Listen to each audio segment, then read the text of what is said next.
하나님 감사합니다. 고맙습니다.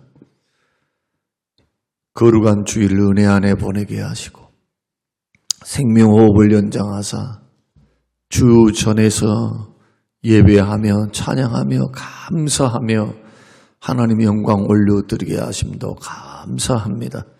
평생의 삶이 주를 찬양하며 예배하는 귀하고 복된 삶 되게 하옵소서. 우리의 심령 속에는 평안과 기쁨이 넘치게 하옵소서. 하루의 삶도 주께 의탁드리옵고 예수님 이름으로 기도합니다. 아멘. 아멘. 히브리서 1장 1절에서 3절 말씀 보겠습니다. 히브리서 1장 1절에서 3절. 옛적의 선지자들을 통하여 여러 부분과 여러 모양으로 우리 조상들에게 말씀하신 하나님이 이 모든 날 마지막에는 아들을 통하여 우리에게 말씀하셨으니 이 아들을 만유의 상속자로 세우시고 또 그로 말미암아 모든 세계를 지으셨느니라. 이는 하나님의 영광의 광채시요 그 본체의 형상이시라. 그의 능력의 말씀으로 만물을 붙드시며 죄를 정결하게 하는 일을 하시고 높은 곳에 계신 지극히 크신 이의 우편에 앉으셨느니라. 아멘. 아멘. 오늘부터 히브리서 강해를 우리 해나가면서 구약과 신약을 골고루 다루고 있는 히브리서를 통해 우리 예수님에 대해서, 구원에 대해서, 신앙에 대해서 더 깊이 알아갈 수 있는 귀하고 복된 그런 기간이 되시기를 바랍니다. 히브리서는 두 부분으로 되어 있는데 1장 1절에서부터 10장 18절까지는 교리를 이야기합니다. 예수님이 어떤 분이신가? 예수님이 어떤 의미에서 천사보다 우월하시고 모세보다도 우월하시며 대제사장, 인간 대제사장보다 우월하시고 그리고 또한 천사보다도 우월하신가? 여기에 대해서 그리고 구원에 대해서 또 한 번 비침을 받고 성령의 은사를 맛보고 타락한 자들은 왜 다시 회개할 기회가 없는가? 이러한 말씀들은 우리에게 큰 경종이 되겠죠. 교리적인 부분들을 성경이 히브리서 10장 18절까지 말씀을 하고 실천적인 부분은 10장 19절에서 13장 25절 그 가운데 꽃이 뭐냐 하면 바로 11장입니다. 11장의 믿음의 사람들의 목록을 쭉 열거하면서 이렇게 시대를 살아갔던 그 많은 사람들, 창조 이후로 이 말씀이 기록되기 전까지 있었던 구약의 모든 인물들이 다 뭐로 살았다는 겁니까? 믿음으로 살았다는 겁니다.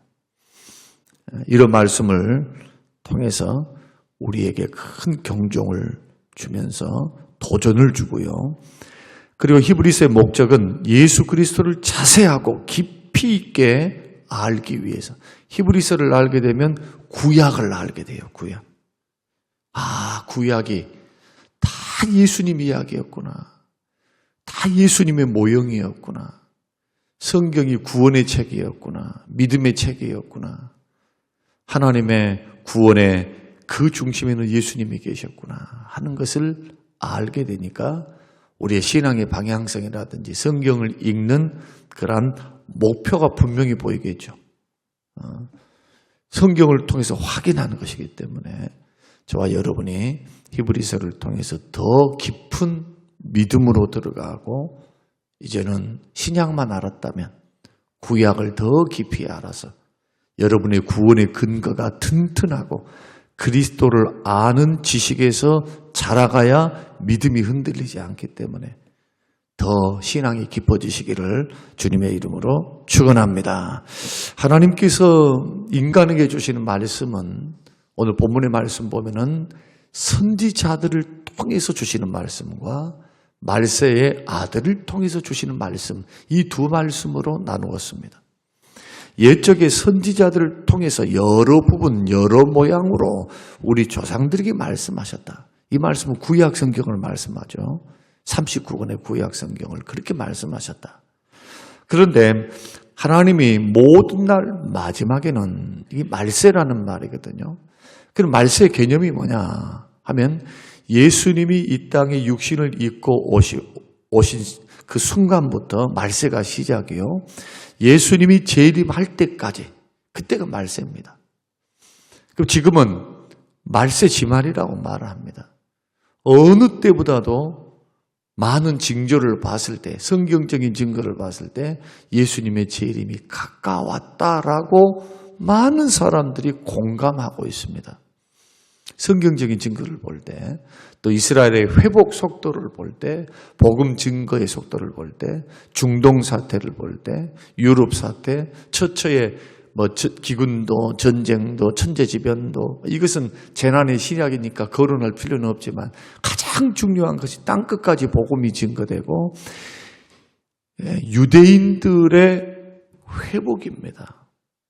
예수 그리스도를 믿는 속도, 거국적으로 민족적으로 회개하고 돌아올 때는 그때 예수님의 재림 전야합니다.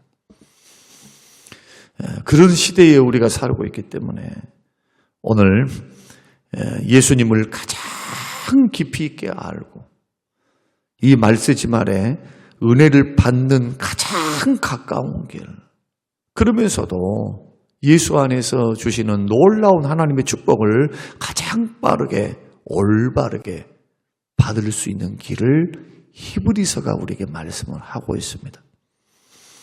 말씀을 두 가지 방편으로 주셨다 했죠. 첫째는 선지자들을 통해서 주셨다. 선지자로 말씀하셨습니다. 선지자는 누굽니까? 자기 말을 하는 사람이 아닙니다. 시대를 읽고 인간의 지혜를 가지고 말하는 자가 아닙니다. 말씀을 이용해서 자기 말을 하는 자가 아닙니다. 선지자는 하나님이 말씀하신 것만 해야 됩니다. 보여주시는 것만 해야 됩니다. 이게 선지자예요. 하나님의 계시의 방법은 꿈도 있었습니다. 환상도 있었습니다. 말씀도 주셨습니다. 여러 가지 방법으로 보여주셨어요. 그대로 증거해야 됩니다. 거기에 사견을 달거나 자기 생각을 집어넣거나 이것은 선지자가 더 이상 아닙니다. 거짓 선지자입니다. 그래서 말씀을 사사롭게 풀어서는 안 되죠. 그래서 목사가 있는 겁니다. 사사롭게가 뭡니까? 베드로전서에서 말씀하신 것처럼 자기 생각대로 자기 소견대로 그럴 거다라고 자기 의견을 마치 진리인 것처럼 말해서는 안 된다. 하나님의 말씀은 말씀으로 해석이 돼야 되고 말씀으로. 말씀에서 저촉되면은 해석되면 안 됩니다. 말씀에서 벗어나면 그게 이단이 되는 겁니다. 말씀에서 벗어난 이야기를 막 하고 있으면 사이비가 되는 거예요. 사이비. 이단과 사이비의 차이점 여러분 잘 아시잖아요. 이단은 교묘합니다. 끝이 다르니까. 다 하나님 이야기, 예수 이야기, 구원 이야기 다 이야기합니다. 끝이 달라요. 그렇지. 사이비는 아예 색깔을 기독교 색깔이지만 모든 운영하는 방법이 이방 종교와 똑같아요. 완전히 사기꾼들이에요. 우리가 이러한 부분들을 조심하면서 예수 믿는 믿음의 사람들이 과연 성경은 어떤 책이고 성경의 목적이 뭔가? 그리고 성경을 통해서 주셨던 그런 하나님의 이 말씀들을 의도를 통해서 우리가 오늘날 우리가 어떤 신앙을 가져야 하는가? 여러분 생명의 말씀을 지키시기를 바랍니다. 하나님 말씀을 크게 들으십시오. 왜? 하나님의 말씀이니까. 강단에서 선포하는 목사님이 말씀 아닌 다른 것을 하면 그때는 이야기를 해줘야 돼요. 그래서 정신 나간 목사도 있거든요. 그러니까 하나님의 말씀만이 증거될 수 있도록 해석해서 올바른 해석 가운데 이제 말씀을 해야 할 책임은 목사에게 있겠죠. 그래서 두렵고 떨리운 마음으로 성경을 대해야 됩니다. 성경을 대할 때는요, 겸손한 마음, 믿음의 마음, 진리의 성령께서 깨닫게 해주시기를 사모하는 마음, 이런 마음으로 하나님 말씀을 받아야 되는데, 여하튼 선지자들은 있는 그대로 했다. 이게 하나님께서 보내신 선지자입니다. 아모스 3장 7절에 여호와께서는 자기의 비밀을 그 종 선지자들에게 보이지 아니하시고는 결코 행하심이 없다. 그건 무슨 뜻입니까? 하나님께서 심판을 하실 때도 무작정 심판하지 않겠다는 겁니다. 징계를 하실 때도, 복을 주실 때도 그저 하나님께서 그냥 너희들 하는 거 봐서 할게 이러지 않고, 우리의 영적 상태, 나라의 영적 상태, 이스라엘의 영적 상태를 하나님이 진단하시고, 복에 대해서, 소망에 대해서, 회개에 대해서, 징계에 대해서 말씀을 주시고 경고하시고 약속을 주시면서 행하시겠다는 겁니다. 누가 행하십니까? 하나님이 행하시는 거예요. 하나님이. 눈에 보이지 않지만 천사를 부려서, 천사는 부리는 종이죠. 하나님이 부리는 종. 여러분 믿습니까? 여러분은 하나님께서 일하지 못하고 우리를 보지 못하고 우리가 하고 있는 것들을 달아보지 않고 눈 감고 가만히 계신 하나님으로 믿습니까? 아니면 하나님은 일하시고 판단하시고 주관하시고 선악을 분별하시며 징계하시며 복줄 자에게 복을 주시며 징계할 자를 징계하시며 회개시킬 자에게 회개를 촉구하시며 낙심한 자에게는 위로와 소망을 주면서 하나님께서 우리를 인도해 가심을 여러분 믿습니까? 믿어야 됩니다. 하나님의 일하심을 믿어야 돼요. 그러지 않으면 자기가 할라예요. 우리가 하나님의 교회를 받들고 여러분의 개인의 신앙을 세워나갈 때 눈에 보이지 않아도 하나님을 두려워하는 마음으로 가야 타락하지 않습니다. 오늘날의 타락은 다른 타락 아닙니다. 하나님을 두려워할 줄을 모릅니다. 경외할 줄을 몰라요. 눈에 안 보이니까. 그러니까 이렇게도 되는가 보다. 마치 세상 정치하는 것처럼 정치하려고 하는 그런 경향이 있어요. 물론 정치는 해야 돼요. 정치는 필요해요. 하나님의 말씀을 따라서. 그러나 우리가 조심해야 될 것. 교회는 살아계신 하나님의 전입니다. 머리는 예수 그리스도십니다. 그 심판을 어떻게 다 당하려고? 그냥 은퇴하면 끝입니까? 그냥 내가 죽어버리면 끝입니까? 그거 아닙니다, 절대로. 심판이 남아있어요. 상급 심판. 그리고 하나님께서 심문하는 그 절차가 백보자 심판대회 앞에서 남아있는 겁니다.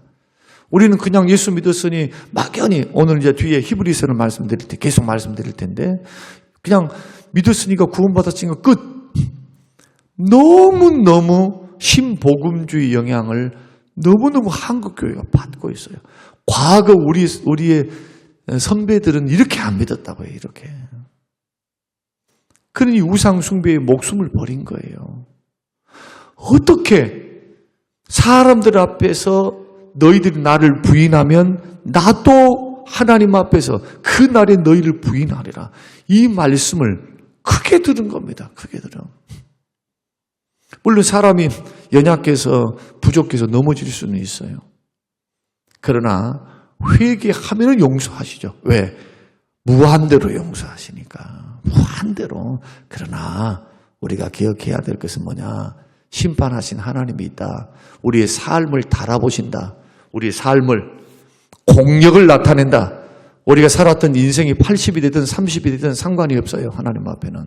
하루가 천년 같고 천년이 하루 같기 때문에 인간들이야 뭐 불행합니다. 무슨 막 장수했습니다. 그러죠. 하나님 앞에서 눈 깜짝할 시간입니다. 하루가 천년 같은데, 천년이 하루 같은데, 영혼 속에 계신 하나님, 그 하나님의 전능하심 앞에 인간이 뭡니까? 인간이 도대체 이런 하나님을 우리가 배워나가면서 우리의 인생과 삶을 살아갈 때 금, 은, 보석으로 그렇게 우리의 인생과 삶을 만들어 가야죠. 이런 사람은 어떤 사람입니까? 주의 말씀대로 사는 겁니다.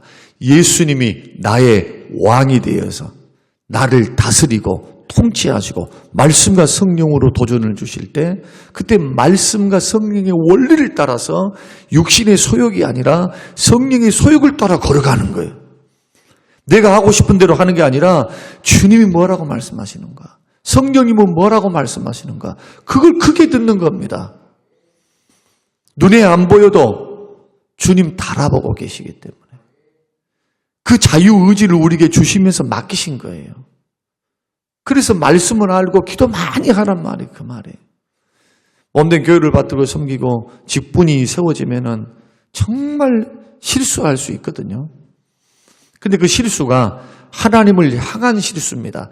주의 몸된 교회를 향한 실수이기 때문에 저와 여러분들은 더 조심하고 더 기도하고, 이것은 하나님의 몸된 교회를 상대하기 때문이에요. 오늘날 여러분 생각해 보십시오. 살아계신 하나님을 두려워한다면, 심판이 있는 것을 믿는다면, 그날의 공력을 나타낼 것을 믿는다면, 주님이 주신 상급을 믿는다면 그렇게 하겠습니까? 그렇지 않죠. 적어도 선지자들이 말했던 그 말을 하나님의 말씀으로 받았다면 이스라엘 백성 망할 일이 없어요. 회개하고 돌아왔죠. 끝까지 선지자 보내는 잡아 죽여요. 보냈는데 잡아 죽여요. 끝까지. 마지막 날에는 아들을 보냈는데도 잡아 죽여요. 그래서 나라 없는 서러움을 2000년 동안 하나님은 그 백성과 민족을 다스리고 징계하시며 연단하십니다. 언제 구원하실까요? 예수님 재림 전야에.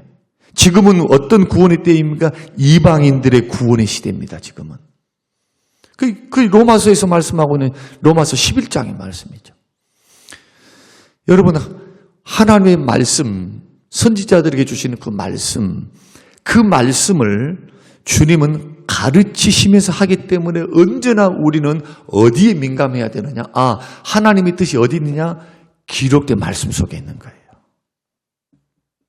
말씀의 원리를 따라 교회도 운영해야 되고, 여러분의 인생도 경영해야 되고, 말씀의 원리를 따라 자꾸 하나님을 생각하고 하나님을 두려워하면서, 그래서 제가 품는 목회를 하는 거, 왜 화평과 화목을 더 귀중히 여기고 사랑을 더 귀중히 여기는가? 성경의 원리이기 때문에 그래요. 그것이 아니면 아무것도 아니래요. 고린도전서 13장. 사랑으로 하지 않는 모든 것, 아버지 하나님을 사랑해서, 형제를 사랑해서 이 섬김이 나와야 돼요. 그렇지 않고 인정받기 위해서 뭔가 내가 사람들 앞에 두각 나타내기 위해서, 내 이름을 내기 위해서 자기 일을 하는 거예요. 아무런 소용이 없어요. 주의 일을 하는 근본적인 동기가 뭔가를 반드시 점검하셔야 돼요. 도대체 이 일을 하는 동기가 뭔가? 동기가 하나님의 영광이 분명하다면 하나님의 뜻대로 우리가 목회도 하고 교회도 받들고 섬기고 그렇게 믿음의 길을 걸어가야 합니다. 늘 강조하지만 교회는 화평해야 돼요. 사랑해야 되고 그 이후에 다른 어떤 것도 원리로 삼을 수 없어요. 하나님이 주신 근본적인 원리입니다. 이게. 여러분이 알다시피 큰 교회들 있습니다. 뭘 했습니다. 저렇게 했습니다. 막 분쟁이 일어나면서 막 문제가 없을 수는 없죠. 주의 마음은 얼마나 아프시겠냐는 거예요. 주의 마음은. 한번 생각해 보신 적이 있습니까? 주님 그냥 모르고 가만 계실까요? 아니요. 하나님 다 처리하세요. 하나님 다 하세요. 하나님. 이런 모습들을 보고 교회를 섬기면서 어느 것보다도 여러분 두려워해야 될 것은 하나님이십니다. 하나님을 사랑하면서도 두렵고 떨림으로 구원을 이루어가야 돼요. 구약에서는 간접적으로 말씀하셨습니다. 누구를 통해서? 선지자 통해서 하셨으니까. 신약에서는 다릅니다. 신약 시대에는 오늘 1절 말씀을 한번 보십시다. 옛적의 선지자들을 통하여 여러 부문과 여러 모양으로 조상들에게 말씀하신 하나님이 이 모든 날 마지막에는 아들을 통하여 우리에게 말씀하셨다. 그러면 선지자 말과 아들의 말의 차이점이 뭘까요? 아들은 직접적으로 하나님이십니다. 하나님이시기 때문에 직접 말씀하시는 거예요. 왜? 예수님은 삼위일체 하나님이십니다. 예수님의 말씀이 하나님의 말씀이에요. 예수님은 절대로 자의로 말하지 않았습니다.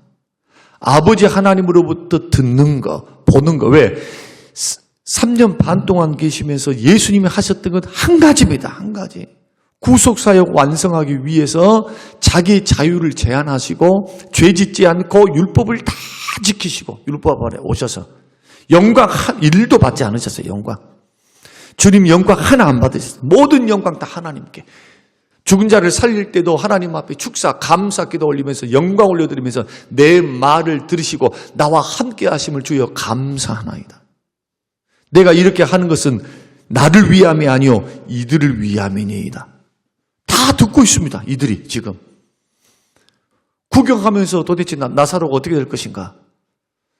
우리 주님이 하나하나 하는 것이 성경을 응하기 위해서 철저히 말씀을 따라서 말씀의 계획 하나 주님 성부 하나님의 계획을 따라 인생을 그렇게 경영하시면서 3년 반 동안 공생애를 사셔서 구속을 완성하신 겁니다. 그러면 왜 하나님께서는 선지자를 통해서 말씀하시고 예수님을 통해서 직접 보내서 말씀하셨을까요? 목적이 뭐냐? 죄인 구원입니다. 죄에서 영원히 형벌받고 멸망당할 사람들을 구원하기 위해서. 구원하기 위해서. 교회의 가장 큰 기능 가운데 하나가 뭐냐? 영혼 구원하는 곳이 되어야 됩니다. 구원의 방주. 교회가 그러기 위해서 예배당을 지어야 돼요. 우리끼리 북작북작 좋다고 하면은 예루살렘 꼴이 납니다. 사도행전 6장에 보면은 교회가 부흥이 됐습니다. 교회가 차고 넘칩니다. 2만 명이 됐어요. 추산합니다. 그렇게. 얼마나 폭발적으로 믿었습니까? 한 번 전도는 3천 명이 회개하고 돌아옵니다. 5천 명이 돌아옵니다.